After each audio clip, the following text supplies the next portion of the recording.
तो आप हिंदी या उर्दू में पूछिए। सर, इनका सवाल ये है कि मैंने उनको बोला कि हुज़ूर अनवर सल्लल्लाहु अलैहि वसल्लम जो है सारे आलमों के लिए आए हैं, लास्ट पैगंबर है, is a seal of profits.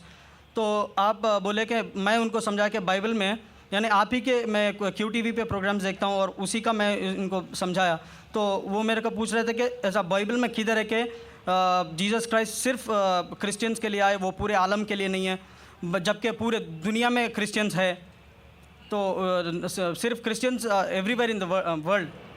भाई साहब का सवाल है कि मैंने कहा कि जितने पैगंबर मोहम्मद सल्लल्लाहु अलैहि वसल्लम के पहले आए वो सिर्फ अपने कौम के लिए आए और सारा पैगाम महदूद था एक वक्त के लिए। तो वो ये पूछते हैं कि बाइबल में कहाँ लिखा है कि ईसा अलैहिस्सलाम सिर्फ यहूद के लिए आए थे। मैं पहले कुरान मजीद का हवाला दूंगा। कुरान में कहा गया है सूरह अल इमरान सूरह नंबर 3 आयत नंबर 49, सूरह अल इमरान चैप्टर 3 वर्स 49, ईसा अलैहिस्सलाम बनी इसराइल के लिए भेजे गए थे। ये लिखा है कुरान मजीद में सूरह सफ़ में भी सूरह नंबर 61 आयत नंबर 6 में कि ईसा अलैहिस्सलाम बनी इसराइल के लिए आए थे। लेकिन मैं जानता हूँ कि आप ईसाई है, कुरान मजीद में शायद नहीं माने, नो प्रॉब्लम।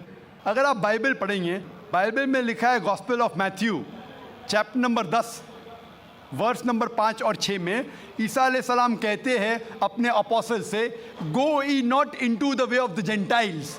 जेंटाइल्स के मानी हैं नॉन जूज, यहूद के अलावा अगर चाहे वो मुस्लिम हो, हिंदू हो, क्रिश्चियन हो, उन्हें कहते हैं जेंटाइल्स। ईसा अलैहिस्सलाम कहते हैं अपने शागिर्दों से, अपोस्टल से, go ye not into the way of the gentiles, enter ye not into the city of the Samaritans, but rather go to the lost sheep of the house of Israel.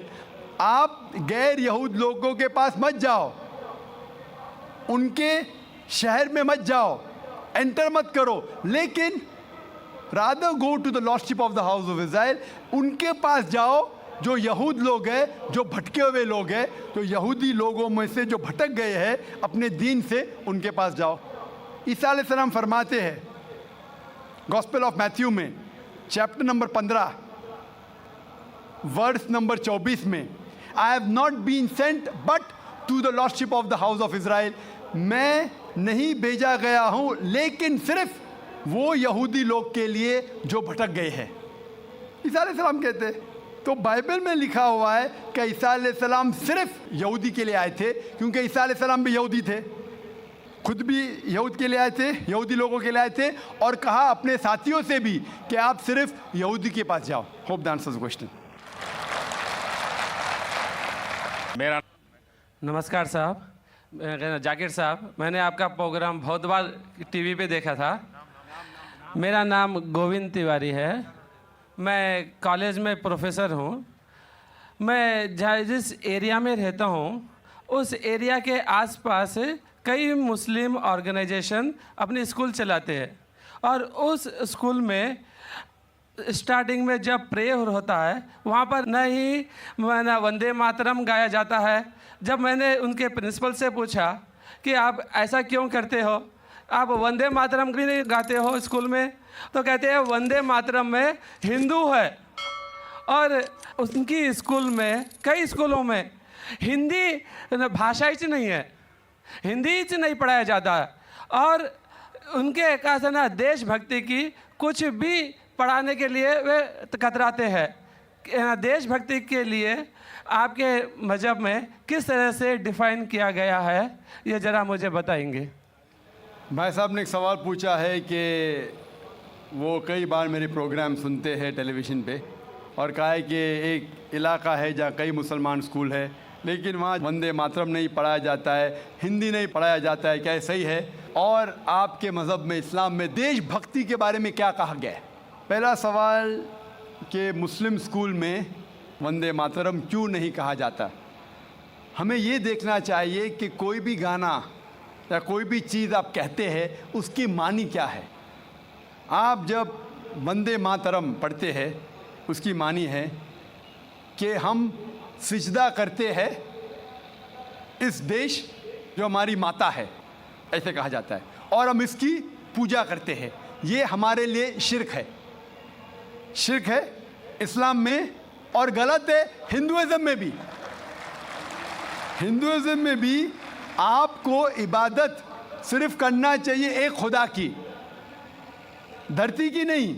तो Hinduism में भी गलत है, Christianity में भी गलत है, इस्लाम में ही गलत है। लेकिन आम हिंदू अपने मज़हब को नहीं जानते, अपनी मजहबी किताबें नहीं पढ़े हैं, इसीलिए कोई भी आप गाना गाते हैं अगर उसके मानी खुदा के ख़िलाफ़ है, अल्लाह सुब्हानहू व तआला के ख़िलाफ़ है, भगवान के ख़िलाफ़ है, तो ऐसा गाना गाना गलत है। आपने मुझे शुरुआत में नमस्ते कहा। नमस्ते, नमस्ते के क्या मानी है भाई साहब, आप बोल सकते हैं? नहीं पता क्या मानी है? माइक्रोफोन ऑन कीजिए ज़रा भाई साहब का।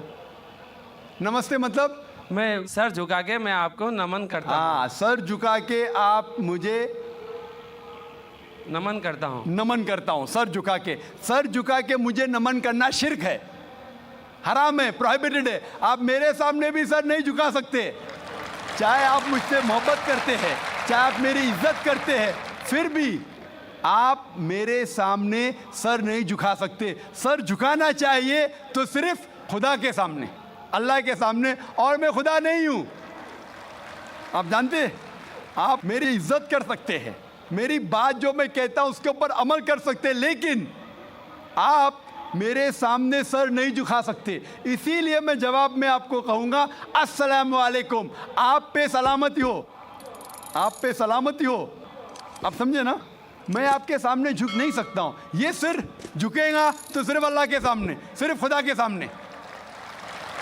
तो आपने बड़प्पन में मुझे कहा, लेकिन अगर गलत चीज़ कहा तो मैं वापस से जवाब नहीं दे सकता हूँ, क्योंकि मैं जानता हूँ जो लोग नहीं जानते वो ऐसे हरकत कर सकते हैं। मिसाल के तौर पे 1 महीना पहले मैं जब बॉम्बे एयरपोर्ट पे था तो एक औरत, हिंदू खातून, मुझे पूछी कि आप डॉक्टर जाकिर नाइक है? आयु डॉक्टर जाकिर नाइक? मैंने कहा जी हाँ। ओ, मैं आपका रोज़ प्रोग्राम देखती हूँ, मैं दुबई से 25 साल के बाद बम्बई में आ रही हूँ, 25 साल के बाद हिंदुस्तान में आ रही हूँ। उसकी सिर पे टीका था, हिंदू औरत थी, बोलती मैं आपके प्रोग्राम देखती हूँ और बहुत अल्हम्दुलिल्लाह तारीफ़ करने लगी। सारी तारीफ़ अल्लाह की है, मैं कुछ भी नहीं हूँ। और फिर कहने लगी कि मैं तुम्हारे पैर छूना चाहती हूँ। मैंने कहा कि ये गलत है, शिर्क है। तो बोले क्यों? वही जवाब मैंने दिया, आप जो भी कहो मैं आपकी बात मानूंगी। तो मैंने कहा आप कुरान मजीद पढ़िए, कुरान मजीद पढ़िए और इसके ऊपर अमल कीजिए। और मैंने तकरीर दी है similarities between Islam and Hinduism, इस्लाम और हिंदुइज्म में यकसानियत, और साबित किया है कि हिंदुइज्म में भी लिखा है कि आप सिर्फ एक ईश्वर की इबादत करना चाहिए, जितने ऋषि आने वाले उनमें मानना चाहिए, और मोहम्मद सल्लल्लाहु अलैहि वसल्लम में भी। तो आपको अगर कुरान और वेदा पे अमल करना चाहिए जो यकसा है, आपको एक खुदा में मानना पड़ेगा और आखिरी पैगंबर मोहम्मद सल्लल्लाहु अलैहि वसल्लम पर। आपका और एक सवाल था कि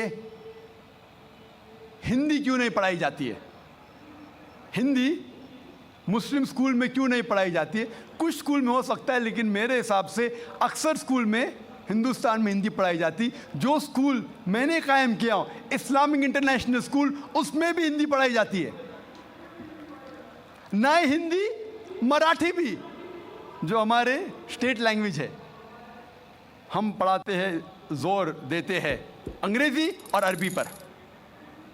नंबर 1 अंग्रेज़ी अरबी, फिर उर्दू, हिंदी, मराठी, आगे चल के संस्कृत भी सिखाएंगे, संस्कृत भी, ताकि हिंदुस्तानी लोग जितने मज़ाहिब इस देश में हैं उसको समझे। मैं गवर्नमेंट से कहता हूं कि हिंदुस्तान में संस्कृत आम करो। संस्कृत आम करेंगे तो लोग वेदा पढ़ेंगे, पढ़ने के बाद हक के तरफ आएंगे और हिंदू मुस्लिम एक हो जाएंगे। हिंदी तो छोड़ो, संस्कृत, क्योंकि वेद संस्कृत में, हिंदी में नहीं है। हिंदू की ज़बान है संस्कृत। और मैंने तकरीर की है हिंदुइज्म और इस्लाम में यकसानियत, लेकिन आम हिंदू अपनी मजहबी किताब पढ़ा ही नहीं तो क्या जानेगा। तो मैं संस्कृत कोट करता हूँ, फिर तर्जुमा करता हूँ और कहता हूँ कि आपको अगर लगता है कि मैं कुछ गलत कह रहा हूँ, रेफरेंसेस देता हूँ मैं। आपका आखिरी सवाल था कि इस्लाम में देशभक्ति के बारे में क्या कहा गया है। इस्लाम में कहा गया है कि सबसे पहले जो हमें बात मानना चाहिए वो हमारे खालिक की, बनाने वाले की, खुदा की, अल्लाह की, सबसे पहले। अगर अल्लाह की बात से कोई दूसरी बात टकराती है तो उसे छोड़ देना चाहिए। जहाँ तक कि मैं हिंदुस्तानी हूँ और मैं गर्व से कहता हूँ कि मैं फंडामेंटलिस्ट मुस्लिम हूँ and I am a good practising Indian. Fundamentalist, बुनियाद परस्त मुस्लिम भी हूँ और अच्छा हिंदुस्तानी भी हूँ। मैं हिंदुस्तान के कॉन्स्टिट्यूशन को जानता हूँ। हिंदुस्तान के कॉन्स्टिट्यूशन में एक भी चीज़ फ़र्ज़ नहीं है जो इस्लाम में हराम है, और ऐसी कोई भी चीज़ नहीं है जो हमें मजबूर करती है जो इस्लाम में हराम है। और हिंदुस्तान के कॉन्स्टिट्यूशन में, इंडियन कॉन्स्टिट्यूशन में ऐसी कोई भी हराम चीज़ नहीं जो इस्लाम में फ़र्ज़ है और इंडियन कॉन्स्टिट्यूशन में हराम है। तो मैं दोनों को साथ में लेके चलता हूँ, लेकिन अगर टकराव होगा, मेरे हिसाब से I can be a very good Muslim and a good Indian. मैं अच्छा मुसलमान भी हूँ और अच्छा हिंदुस्तानी भी हूँ। लेकिन अगर आगे चल के, अभी तो कोई टकराव नहीं है, लेकिन अगर आप ऐसे देश में हैं जो देश का कानून अपने खालिक के कानून से टकराता है, तो खालिक का कानून ऊंचा है, खालिक का कानून ऊंचा है, खुदा का कानून ऊंचा है, अल्लाह का कानून ऊंचा है। फिर आता है देश। देश ने हमें, ठीक है, ये देश में हम जीते हैं, देश हमारे लिए फैसिलिटीज़ देता है, लेकिन हमें जान किसने दी? देश ने या खालिक ने? खुदा ने दी। ये हवा जो है, ये हवा के बिना 5 मिनट भी आप जिंदा नहीं रह पाएंगे। कितना? 5 मिनट भी नहीं जिंदा रह पाएंगे। किसने दी? देश ने या अल्लाह ने? खुदा ने। देश ने भी हमारे लिए अच्छे काम किए। मैं देश के खिलाफ नहीं हूँ, मैं भी देशभक्त हूँ। देशभक्त के मानी क्या? अगर आप बोलते देशभक्त मतलब देश की इबादत करना, तो मैं देशभक्त नहीं हूँ। अगर देश की तरक्की चाहता हूँ, हाँ मैं हूँ देशभक्त। तो देशभक्त के मानी क्या इंपॉर्टेंट है। अगर देशभक्त मतलब देश की इबादत करना, तो ये गलत है। इबादत सिर्फ मैं खालिक की करता हूँ, अल्लाह की करता हूँ, खुदा की करता हूँ। लेकिन देश की भलाई चाहता हूँ। अगर वो देश कोई कानून लागू कर रहा है, वो शरीयत के अंदर है, खुदा के कानून के दायरे के अंदर है, तो मैं उनके साथ हूँ। कई चीज़ें इस्लाम में मुबाह है, ऑप्शनल है, और अगर देश उसे कहता है कि करो, तो मैं करूँगा। लेकिन अगर कोई देश, चाहे वो अमेरिका हो या यूके हो, वहाँ का कानून अगर इस्लाम के ख़िलाफ़ है, तो मैं उस देश के कानून के ख़िलाफ़ जाऊँगा, क्योंकि मैं सबसे पहले मोहब्बत करता हूँ खालिक से, खुदा से, अल्लाह से, फिर अपने देश से। तो जहाँ तक के देश का कानून खालिक के कानून से नहीं टकराता है, हमें उस कानून पे अमल करना चाहिए। और मेरे नज़रिए से एक भी हिंदुस्तान का कानून मुझे मजबूर नहीं करता इस्लाम के ख़िलाफ़। इसीलिए मैं कहता हूँ I am a very good practising Muslim, fundamentalist Muslim, at the same time a very good practising Indian. Hope that answers the question. तो जो आप कॉन्सेप्ट आपका सुनता हूँ मैं, तो वेद, चतुर्वेद और भगवद गीता में जो कॉन्सेप्ट है एक अल्लाह का, तौहीद, रिसालत, आखिरत, यही कॉन्सेप्ट जो ना आप लोग पेश कर रहे हैं। तो जब ये कॉन्सेप्ट को इंसान सुनता है, तो क्यों उन नाम चेंज कर लेना, मज़हब क्यों चेंज कर लेना? अगर सही एक है तो सब किताबों में भी एक ही है, तो नाम और जो है ना मज़हब क्यों चेंज कर लेना? और ये है कुछ हमारे साथियाँ इस्लाम कबूल करे हैं, वहाँ के मुसलमान लोग क्या बोल रहे हैं, ज़रूर तुम नाम चेंज कर लेना, मज़हब चेंज कर लेना, ऐसा करने से बहुत प्रॉब्लम्स हो रहे। तो वहाँ के मुसलमान जो है ना, ये नाम को और जो है ना ये मज़हब चेंज करने के लिए बहुत ये कर रहे। और दूसरी बात ये है, भाई साहब एक सवाल, कम वक्त है, आपने 2 सवाल पूछ चुका है, मैं उसका जवाब दूंगा, उसके बाद बाकी को मौका दिया जाएगा। भाई साहब ने सवाल किया है कि अगर वेद में लिखा है तौहीद के बारे में, एक खुदा के बारे में, एक अल्लाह के बारे में और रिसालत के बारे में, तो मैं मज़हब चेंज करने की ज़रूरत क्या है? मैं कब कह रहा हूँ कि मज़हब चेंज करो? मैं कह रहा हूँ कि मज़हब पे पुख्तगी से अमल करो। आपके वेद में लिखा है, भगवद गीता में लिखेला है बुत परस्ती हराम है, गलत है। Bhagavad Gita chapter number 7, chapter number 7, भाग नंबर 7, श्लोक नंबर 20 में लिखा है कि All those whose intelligence has been stolen by material desires, they worship demigods. जो कोई इंसान जो पैसे के पीछे मटीरियलिस्टिक थिंग के पीछे भागता है वो गलत खुदा की इबादत करता है, बुत परस्ती करता है, आइडल वर्शिप करता है। तो बुत परस्ती के खिलाफ कई श्लोक है आपके वेद में, भगवत गीता में। तो मैं कब कह रहा हूँ कि मज़हब बदलो? मैं कहता हूँ कि हिंदुइज्म पे पुख्तगी से अमल करो और बुत परस्ती ख़त्म करो। उसके आगे लिखा है आपके वेद में कि कई ऋषि आएंगे, अंतिम ऋषि आएंगे, और लिखा है कि ये अंतिम ऋषि का जो भी कहना है उसे मानो। तो अगर आप सच्चे हिंदू हैं तो आपको आखिरी ऋषि जो मोहम्मद सल्लल्लाहु अलैहि वसल्लम ने कहा है और जो पैगाम दिया है वो है कुरान, उसके ऊपर अमल करना आपके लिए फ़र्ज़ है। अगर आप नहीं करेंगे तो अच्छे हिंदू हो ही नहीं सकते। मैं कहाँ कह रहा हूँ कि आपका मज़हब बदलो, मैं कह रहा हूँ मज़हब पे पुख्तगी से अमल करो, और जब अमल करेंगे आपको मानने पड़ेगा एक खुदा में और आखिरी पैगम्बर मोहम्मद सल्लल्लाहु अलैहि वसल्लम में और आखिरी पैगाम कुरान में। ये लिखा है क्रिश्चियन किताब में, जूइश किताब में, हिंदू किताब में भी।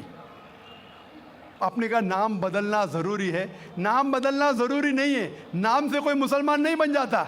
मोहम्मद, जाकिर, सुल्तान, अब्दुल्ला अमल से बनता है, अमल से। अगर आप अपनी सारी रज़ा अल्लाह खुदा के हवाले करते हैं उसे कहते हैं मुस्लिम।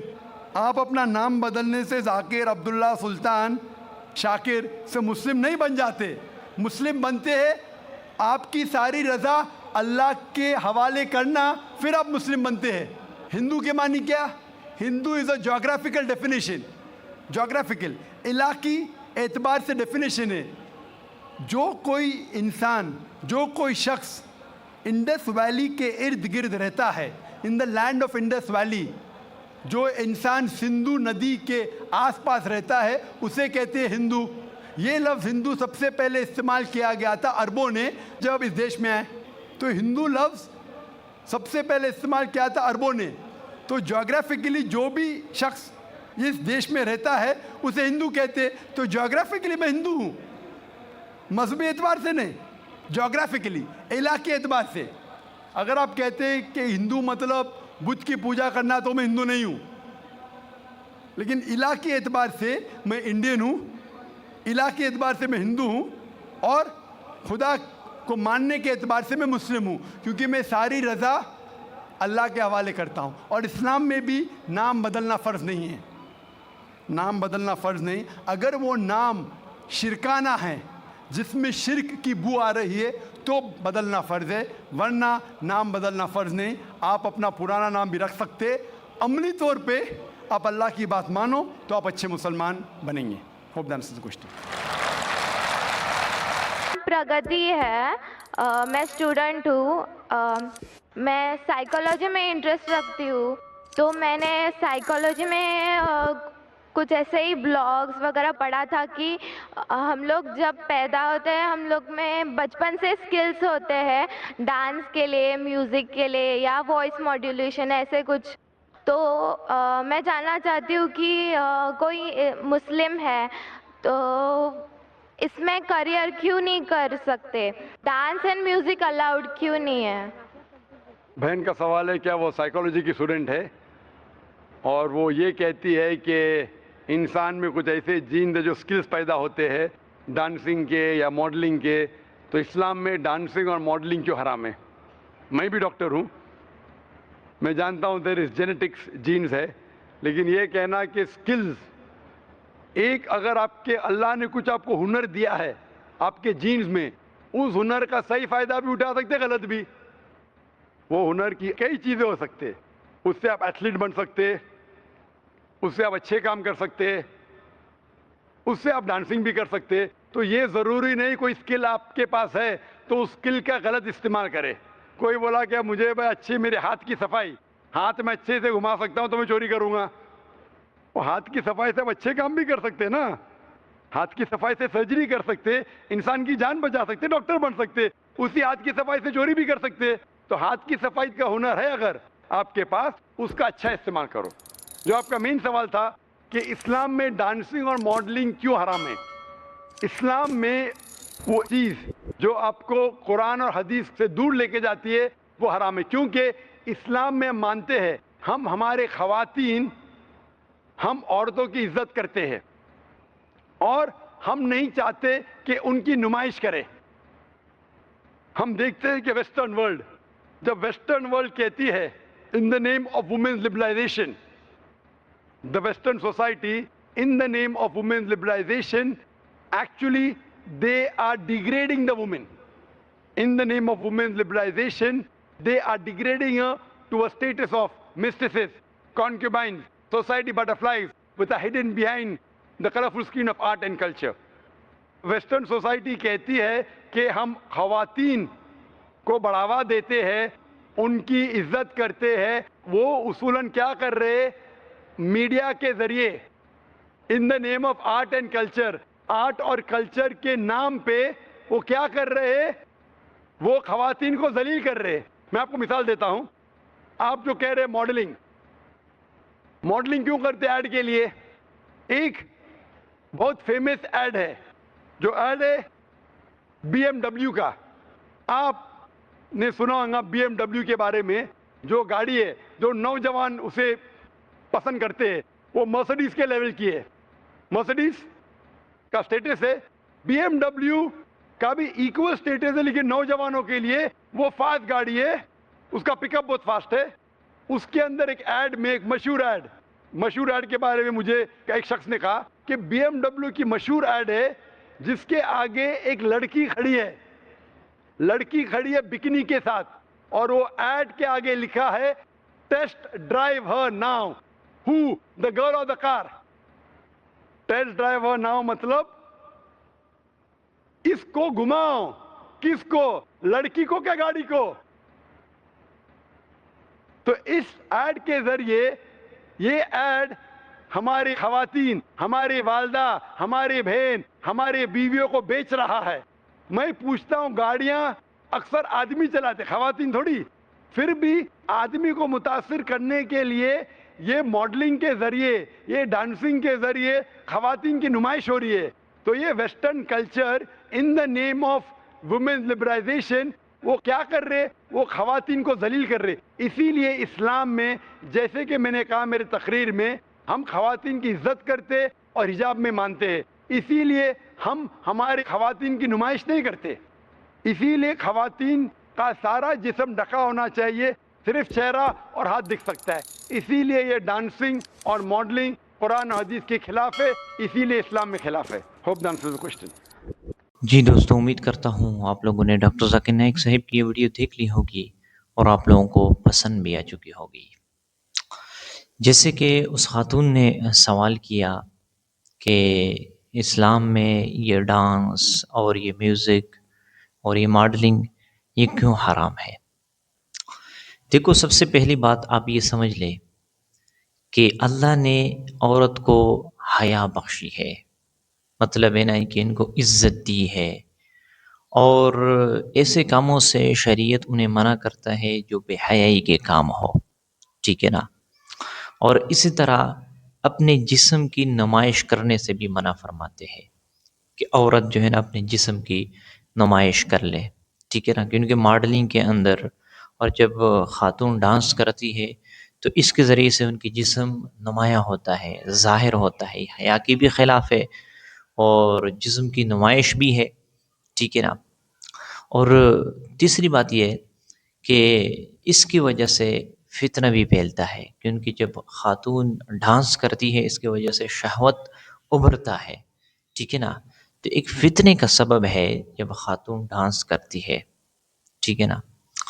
और शरीयत की जो हदूद है अल्लाह रब्बुल इज़्ज़त ने ऐसे मुकर्रर की है ताकि औरत की हया अपनी जगह पर बाकी रहे। उन्हें जो इज़्ज़त मिली है, जो हया मिली है, वो अपनी जगह पे बाकी रहे और वो नुमाइश ना कर ले, ठीक है ना। और इसकी वजह से, इस खातून की वजह से कोई गुनाह के अंदर मुब्तला ना हो जाए, ठीक है ना। तो इस वजह से जो है ना ये डांसिंग, ये मॉडलिंग ये ठीक नहीं है। अल्लाह ने आपको स्किल दिया है, अल्लाह ने आपको एक हुनर दिया है, हाथ दिए हैं, पाँव दिए हैं, ये अच्छे इस्तेमाल के लिए ये है। इसी तरह जो है ना इसके ज़रिए से आप नेक काम कर ले, अच्छे काम कर ले, ना कि ऐसे काम कर ले जो आप जो है ना लोगों को गुनाहों के अंदर मुब्तला कर दे, अपनी जिस्म की आप नुमाइश कर दे, ठीक है ना? तो इन चीज़ों से शरीयत ने मना की है। और जैसे कि ये पहला सवाल हुआ कि ईसा अलैहिस्सलातु वस्सलाम जो है ना सिर्फ़ यानी ये क्रिश्चियन के लिए आया है और क्रिश्चियन पूरी दुनिया के अंदर कितने ज़्यादा है, तो आप लोग कैसे कह सकते हो कि सिर्फ़ क्रिश्चियन के लिए आया है, ठीक है ना? देखो, ये तो कुरान के अंदर भी लिखा हुआ है कि ईसा अलैहिस्सलातु वस्सलाम सिर्फ़ यानी मतलब है ना कि एक मख़सूस कौम के लिए आए थे, ठीक है ना? और जैसे कि डॉक्टर ज़ाकिर नाइक साहब ने भी हवाला दे दिया और जो है ना उन्हें साबित कर दिया कि ईसा अलैहिस्सलातु वस्सलाम ने ख़ुद कहा है कि मैं यानी एक मख़सूस कौम के लिए आया हूँ, ठीक है ना? तो इससे भी बिल्कुल वाज़ेह हो जाता है, साफ़ तौर पर जो इनके बाइबल की किताब से साबित किया है कि ईसा अलैहिस्सलातु वस्सलाम यानी बनी इसराइल के लिए आए थे। तो इससे बिल्कुल वाज़ेह हो जाता है, ठीक है ना? और कुरान का जो हवाला दे दिया, जैसे कि डॉक्टर साहब ने बता दिया कि ईसा अलैहिस्सलातु वस्सलाम यानी एक मख़सूस कौम के लिए भेजे गए थे। तो इससे भी बिल्कुल वाज़ेह हो जाता है, लेकिन जो लोग नहीं मानते मतलब क्रिश्चियन है, तो उनकी उन बाइबल की किताब से भी हवाला दे दिया, ठीक है ना? सिर्फ़ एक नबी वो कौन है? हज़रत मोहम्मद सल्लल्लाहु अलैहि वसल्लम ये पूरे जहां के लिए आए थे, पूरी दुनिया के लिए आए थे, ठीक है ना? वो नबी पूरी दुनिया के लिए अल्लाह रब्बुल इज़्ज़त ने उसे भेजा है रहमतुल लिल आलमीन। उस पर जो किताब नाज़िल हुई, ठीक है ना? एक मख़सूस कौम के लिए, मख़सूस तबके के लिए, सिर्फ़ अरब के लिए नहीं थी, बल्कि ये किताब पूरे जहां के लिए था, पूरी दुनिया के लिए था। जो भी इस किताब को पकड़ेगा अल्लाह रब्बुल इज़्ज़त उसे एक मंज़िल तक, एक हिदायत तक, एक कामयाबी तक उन्हें पहुँचाएगा। जो भी इस किताब से मुँह मोड़ेगा और उसको पीछे करेगा और जो है ना नाकामी का शिकार हो जाएगा। इसीलिए हुज़ूर सल्लल्लाहु अलैहि वसल्लम ने फरमाया अलैकुम बिस्सक़लैन कि तुम लोग 2 चीज़ें मज़बूती के साथ थाम लो, आप लोग गुमराह नहीं होंगे। गुमराही से आप लोग बच जाएँगे। वो क्या-क्या है? एक अल्लाह की किताब और हुज़ूर सल्लल्लाहु अलैहि वसल्लम की सुन्नतें। इसके मुताबिक जब बंदा ज़िंदगी गुज़ारता है, वो दुनिया में भी कामयाब रहेगा, आखिरत में भी। ठीक है ना?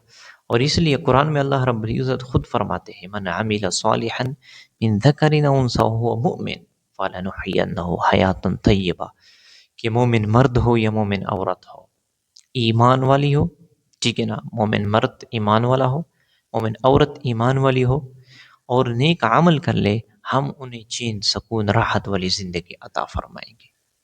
तो चैन, सुकून और राहत वाली ज़िंदगी इंसान को कैसे नसीब हो सकती है? जब वो ईमान अल्लाह पर ले आए, नेक अमल कर ले, तो उन्हें चैन, सुकून, राहत वाली ज़िंदगी मिलेगी। आज जो लोग वो बेचैनी के शिकार है, मसाइब के शिकार है, परेशानियों के शिकार है, इस्लामी तालीमात के मुताबिक ज़िंदगी नहीं गुज़ारते। इस्लाम की जो रहनुमाई है, इनके मुताबिक अपने वक़्त, अपनी ज़िंदगी नहीं गुज़ारते। इस वजह से जो है ना वो बेचैनी और परेशानी का शिकार है। ठीक है ना? तरह-तरह के इश्कालात ज़हनों के अंदर आते हैं, तरह-तरह के जो है ना सोच आते हैं।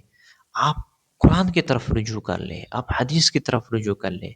मेरे लिए इसमें क्या रहनुमाई है? मेरे लिए इसमें क्या हिदायत है?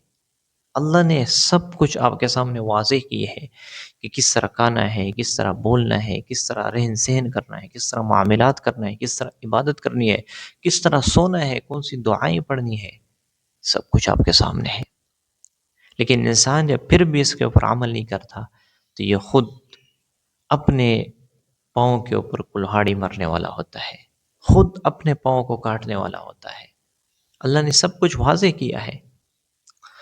तो इस वजह से जो है ना हमें चाहिए कि हम दीन इस्लाम को फ़ॉलो कर लें और इसके मुताबिक ज़िंदगी गुज़ारें।